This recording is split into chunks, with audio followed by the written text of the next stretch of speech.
하나님의 말씀을 보도록 하겠습니다. 하나님의 말씀은 마태복음 18장 21절에서 35절까지 말씀입니다. 신약성경 30쪽 마태복음 18장 21절에서 35절까지 말씀을 함께 교독하도록 하겠습니다. 그때에 베드로가 나와 이르되 주여, 형제가 내게 죄를 범하면 몇 번이나 용서하여 주리이까? 7번까지 하오리이까?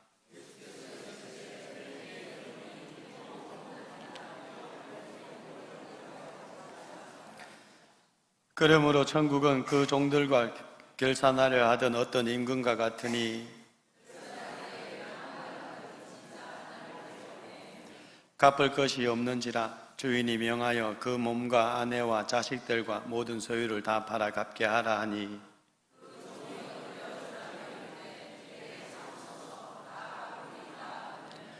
그 종의 주인이 불쌍히 여겨 놓아 보내며 그 빚을 탕감하여 주었더니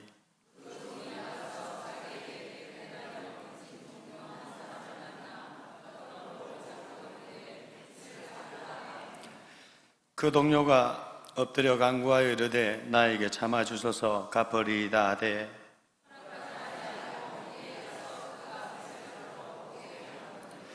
그 동료들이 그것을 보고 몹시 딱하게 여겨 주인에게 가서 그 일을 다 알리니,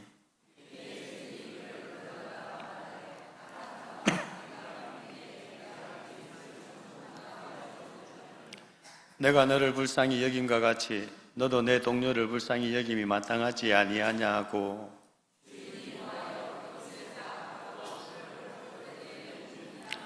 합독합니다. 너희가 각각 마음으로부터 형제를 용서하지 아니하면 나의 하늘 아버지께서도 너희에게 이와 같이 하시리라. 아멘. 할렐루야. 혹시 마음속에 이 사람만큼은 용서할 수 없어 하는 분들이 있습니까? 오늘 말씀을 통해서 예수님의 마음을 또 마음에 새기셔서 다 용서할 수 있는 그런 은혜의 모습이 되시기를 진정 소원합니다. 먼저 예화를 드리도록 하겠습니다. 미국 뉴욕에 라가디아라는 공항이 있습니다. 뉴욕의 라가디아라는 이 시장의 그 이름을 따서 이 공항을 만들었다고 합니다. 라가디아 시장이 판사로 재임할 때에 한 노인이 법정에 끌려왔습니다. 그래서 판사가 물었습니다. 어르신은 무슨 죄로 여기에 끌려오셨습니까? 노인은 저는 뉴욕 거리에서 빵을 훔쳐 먹은 죄로 붙잡혀 왔습니다 라고 합니다. 아니, 어째서 빵을 훔쳐 먹었습니까? 그러자 배가 너무 고파서 저도 모르게 빵을 훔쳐 먹었습니다 라고 합니다. 어르신이 남의 것을 훔쳤으니 벌금 $10를 판결합니다 라고 하니까 그 어른은 판사님, 저는 돈이 없습니다. 용서해 주십시오 라고 합니다. 그때 판사는 자신의 호주머니에서 이 $10을 꺼내서 방청객들에게 이렇게 말을 했습니다. 제가 벌금을 내겠습니다. 이토록 굶주린 형제가 있음에도 불구하고 저는 배불리 먹었으니 그 죄를 회개하며 그 대신 벌금을 내놓겠습니다. 이 자리에 계신 여러분도 저와 같은 죄를 지었다고 생각이 되시거든 제가 모자를 돌리겠으니 거기에 헌금을 하십시오. 잠시 후 판사는 모인 돈을 노인에게 드리면서 돌아가서 다시는 죄를 짓지 말고 이곳으로 오지 마십시오 라고 했다고 합니다. 여러분, 이것이 바로 긍휼히 여기는 마음입니다. 용서의 마음입니다. 빵은 노인이 훔쳤습니다. 그러나 노인만 용서를 구한 것이 아니라 판사도 또 그 자리에 앉아 있었던 사람들도 함께 용서를 구했습니다. 여러분, 사람이 사는 곳에는 늘 잘못이 존재하기 때문에 세상 어디든지 사람이 사는 곳에는 용서가 필요하지 않은 곳이 없습니다. 오늘 예수님은 제자들에게 이러한 용서에 대한 자세를 가르치고 있습니다. 그리고 제자로 부름을 받은 우리에게도 동일하게 용서에 대한 자세를 가르치고 있는 것입니다. 베드로가 주님께 이렇게 물었습니다. 21절 말씀에 보시면은 그때에 베드로가 나와 이르되 주여 형제가 내게 죄를 범하면 몇 번이나 용서하여 주리이까? 7번까지 하오리이까? 라고 말을 합니다. 당시 유대인들은 한 형제가 죄를 지었을 때 3번까지는 용서할 수는 있으나 4번째는 용서받을 수 없는 것으로 간주했습니다. 예수님께서도 18장 15절에서 17절에서 이 범죄한 형제를 향한 권고를 설명하시면서 3번의 기회를 주셨습니다. 내 형제가 죄를 범하거든 가서 너와 그 사람과만 상대하여 권고하라. 만일 들으면 내가 내 형제를 얻는 것이요, 만일 듣지 않거든 한두 사람을 데리고 가서 두세 정인의 입으로 말마다 학정하게 하라. 만일 그들의 말도 듣지 않거든 교회에 말하고 교회의 말도 듣지 않거든 이방인과 세리와 같이 여기라 라고 말입니다. 그러니까 당연히 베드로는 7번까지 용서한다는 것, 그만큼 인정이 있는 사람으로 평가되어야 마땅하다라고 생각을 한 것 같습니다. 그러나 여러분, 우리 예수님의 반응은 바로 정반대였습니다. 당시 간섭일 수가 있습니다. 3번만 용서하겠다. 그런데 베드로는 7번까지 용서하겠습니다. 대단하지 않습니까? 이렇게 생각할 수 있는 그러한 말임에도 불구하고 우리 예수님께서는 정반대의 반응을 보이셨습니다.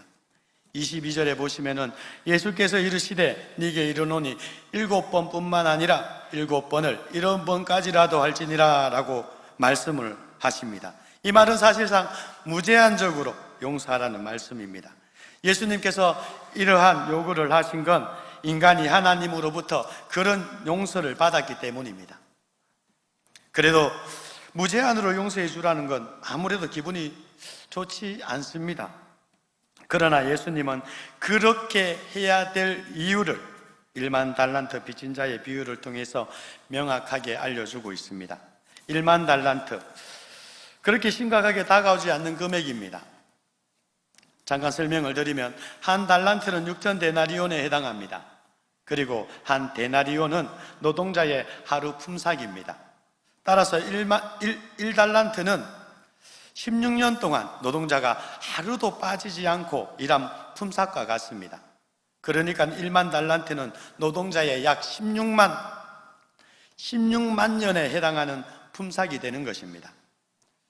오늘 노동자의 하루 일당을 5만 원으로 계산한다면은 바로 1만 달란트는 3조 원이 되는 금액이 되는 것입니다.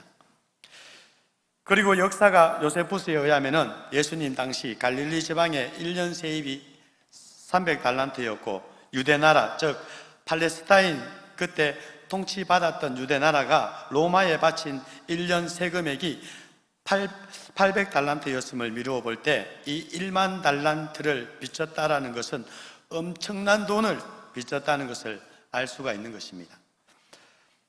임금은 1만 달란트 빚진 자를 불러놓고 빨리 갚으라고 독촉을 합니다. 그런데 문제는 갚을 돈이 없다는 것입니다. 그랬더니 임금이 네 몸과 네 아내와 내 자식들과 모든 소유를 다 팔아서 갚으라고 했습니다. 25절에 보시면은 갚을 것이 없는지라 주인이 명하여 그 몸과 아내와 자식들과 모든 소유를 다 팔아 갚게 하라 하니 라고 말씀을 합니다. 무척 잔인한 방법인 것 같습니다. 그러나 고대 근동에서는 이것이 간섭이었습니다.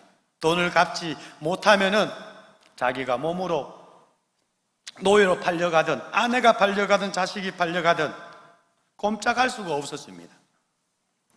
그랬더니 그 종이 깜짝 놀랍니다. 다 갚겠다고 났습니다. 26절에 보시면은 그 종이 엎드려 절하여 이르되 내게 참으소서 다 갚으리이다 하거늘 라고 합니다. 자신뿐만이 아니라 아내도 자녀들이 노예상에 팔려가는 것은 생각만 해도 끔찍한 일이었기 때문이었을 것입니다. 그래서 제발 나에게 좀 참아주소서, 제가 다 갚겠습니다, 제발 용서해 주세요 라고 이렇게 임금 앞에 엎드려 간구를 합니다. 아마 우리가 이런 상황에 처하게 된다라면은 아마 이 종과 동일한 모습이 되지 않을까 생각을 해봅니다. 갚을 능력은 안 되지만 가족을 구하기 위한 마지막 애원을 아마 할 것입니다. 그리고 이렇게 간절히 애원하는 그 종에게 왕은 아주 파격적인 선언을 합니다. 27절에 보시면은 그 종의 주인이 불쌍히 여겨 놓아 보내며 그 빚을 탕감하여 주었더니 라고 이야기를 합니다. 이제 이 종은 더 이상 부채를 갚지 않아도 됩니다. 무한한 탕감이 약속된 것입니다. 이 말씀을 우리에게 적용을 하면 이렇게 이해를 해야 합니다. 우리는 하나님 앞에 엄청난 빚을 지고 사는 인생들이었습니다. 그리고 그 빚으로 인해서 우리는 죽게 되었습니다. 우리가 할 수 있는 일이라고는 아무것도 없었습니다.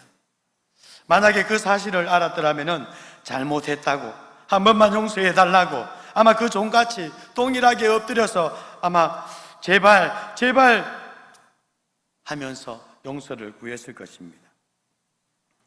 이렇게 아무것도 모르는 우리에게 하나님께서는 예수님만 믿으면 다 용서해 주시겠다라고 선언을 하셨습니다.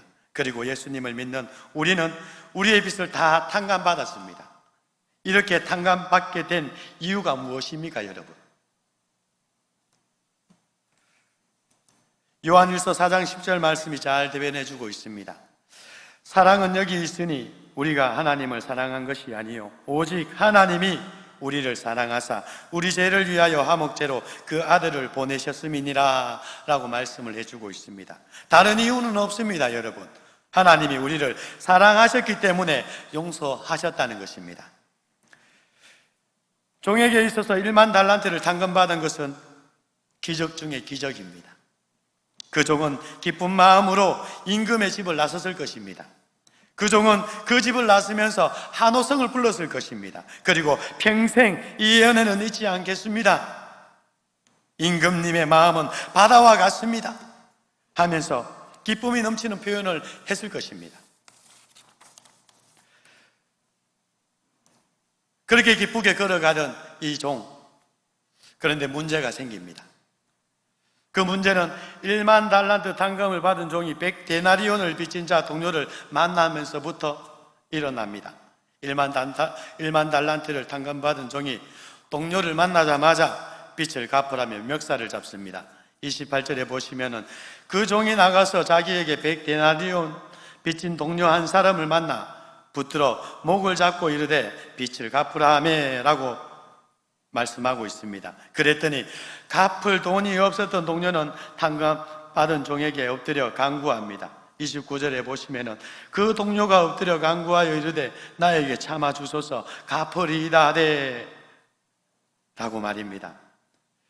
바로 이 1만 달란트 탕감을 받았던 그 종이 임금 앞에서 했던 그 모습 그대로입니다. 그러나 바로 탕감받은 종은 허락하지 않았습니다. 오히려 자기에게 빚을 갚을 때까지 옥에 가두기까지 합니다. 30절에 보시면은 허락하지 아니하고 이에 가서 그가 빚을 갚도록 옥에 가두거늘 이라고 말합니다. 여러분, 1만 달란트 탕감받은 사람이 100데나리온 때문에 사람을 옥에 가두는 것이 말이 되느냐라고 생각을 할 수가 있습니다. 그러나 여러분, 하나님께서 보실 때는 모든 인간이 다 그러고 있는 것입니다.